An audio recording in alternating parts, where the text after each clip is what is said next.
Bonjour à tous. Aujourd'hui, je vais aborder quelques hadiths bizarres. Je laisserai le meilleur pour la fin.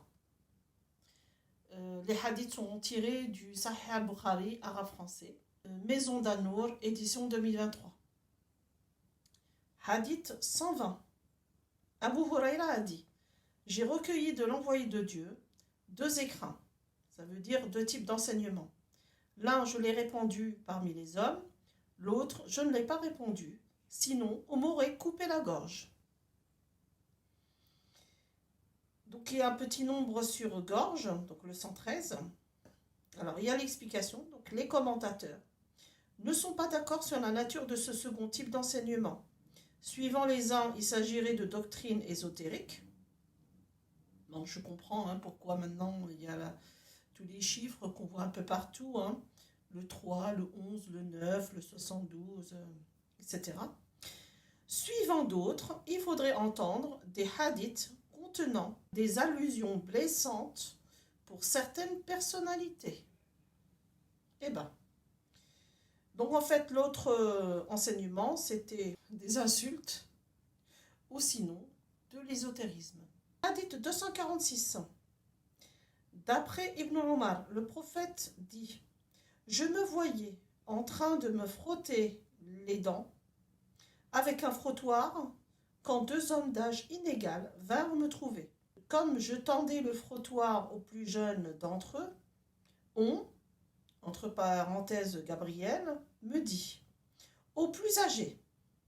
Alors je remis le frottoir au plus âgé des deux hommes. Ce récit a été donné en abrégé avec un autre isnad. Voilà, donc on ne sait pas pourquoi il a donné ce frottoir, donc c'est le siwak. Le frottoir ici, c'est le siwak, le bâton en bois qu'on utilise pour nettoyer les dents. Hadith 244. Abu Moussa a dit: j'allais trouver le prophète un jour et le trouver en frottant les dents avec son frottoir à la main et faisant entendre les cris de « Hu, hu ». Il semblait que le frottoir dans sa bouche faisait le bruit de quelqu'un qui vomit. Alors en arabe, on prononce Je n'ai rien contre les musulmans. Moi, je critique la doctrine, pas la personne. Il y a beaucoup de musulmans très gentils et ma famille en fait partie.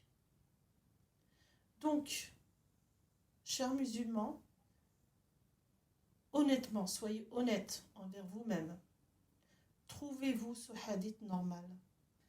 Hadith 337. Al-A'raj rapporte qu'il entendit Umayr, affranchi d'Ibn Abbas, dire: je marchais avec Abdallah ibn Yasser, affranchi de Maïmouna, femme du prophète, jusqu'à ce que nous entrâmes chez Abu Juhaym ibn al-Harith ibn As-Sima al-Ansari. Abu Juhaym dit: le prophète s'avançait dans la direction de Bir Jamel lorsqu'un homme, le rencontrant, le salua. Le prophète ne lui rendit pas son salut, mais arrivé au mur, il se frotta le visage et les mains avec la poussière du mur, puis il rendit le salut. Donc un petit nombre sur visage, donc le 220, ça veut dire cette purification avant de saluer a été abrogée. Enfin bon, ils ont mis ce hadith pour remplir un livre, voilà, c'est tout. Alors vous imaginez la personne qui passe, qui attend le bonjour et puis vous attendez de trouver un mur pour vous purifier et de saluer après, la personne est déjà partie. Hadith 341. D'après Abdurrahman, Hamar dit à Omar: je me suis roulé dans la poussière et ensuite je suis allé trouver le prophète qui me dit: il suffisait du visage et des deux mains.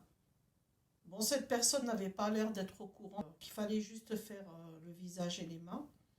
Il s'est roulé entièrement dans la poussière. Imaginez la scène. Hadith 439, selon Aïcha. une tribu d'Arabes avait une esclave déjà âgée qu'elle avait affranchie et qui vivait avec eux. Une jeune fille de cette tribu, portant une ceinture rouge en cuir, la déposa à terre ou la perdit. Non, ils ne savent pas s'ils la déposent ou elle la perd.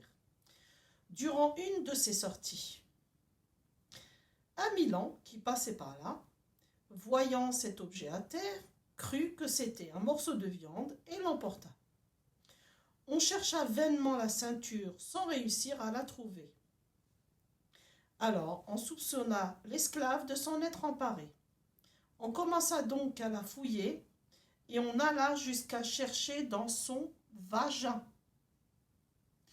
Vous avez bien entendu, son vagin. Au moment où l'esclave était debout avec les gens de la tribu, le Milan vint à passer et lâcha la ceinture qui tomba au milieu d'eux. Voilà, dit alors l'esclave, l'objet au sujet duquel vous me soupçonniez. Vous prétendiez que je l'avais pris alors que j'en étais innocente. Et c'est bien cet objet-là. L'esclave alla alors trouver l'envoyé de Dieu et embrassa l'islam. Cet esclave, ajoute Aïcha, avait une tente ou un abri dans la mosquée.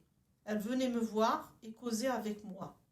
Jamais elle ne s'asseyait chez moi pour causer sans dire tout d'abord « Le jour de cette ceinture a été un des prodiges du Seigneur, puisqu'en effet il m'a fait échapper du pays de l'infidélité. » Pourquoi, lui demandai-je, ne prends-tu jamais place auprès de moi sans réciter ce vers? Alors elle me raconta son aventure. Voilà. En fait, c'est un vers de poème apparemment. Non mais franchement, désolée, mais hadith 691, selon Abu Huraira, le prophète a dit: ne craint-il pas celui de vous qui relève la tête avant l'imam, que Dieu change sa tête en une tête d'âne ou son corps entier en un corps d'âne? Hadith 130, ça sera le dernier. Salama a dit: Sulaim vint trouver l'envoyé de Dieu et lui dit: Ô envoyé de Dieu, Dieu n'a pas honte de la vérité. Eh bien, la femme doit-elle faire ces grandes ablutions quand elle a un songe érotique? Oui, répondit le prophète, à condition qu'elle s'aperçoive ensuite de l'éjaculation. À ces mots, Salama se couvrit, c'est-à-dire le visage, et dit: je pense qu'elle avait honte. Ô envoyé de Dieu, la femme éjacule donc? Oui, répliqua le prophète. Sinon malheureuse, grâce à quoi son enfant lui ressemblerait-il? Un hadith similaire existe, certainement plusieurs même. J'en ai relevé un, donc le 3328. La seule différence, c'est que au lieu de couvrir son visage, donc elle rit. D'après Salama, Sulaim a dit: Ô envoyé de Dieu, Dieu ne trouve rien d'indécent quand il s'agit de la vérité. La femme qui a une pollution nocturne doit-elle pratiquer la grande ablution? Oui, répondit le prophète, lorsqu'elle a vu du sperme. En arabe, c'est marqué Na'am idha ra'at al-ma'a. Au sens littéraire, c'est lorsqu'elle a vu l'eau.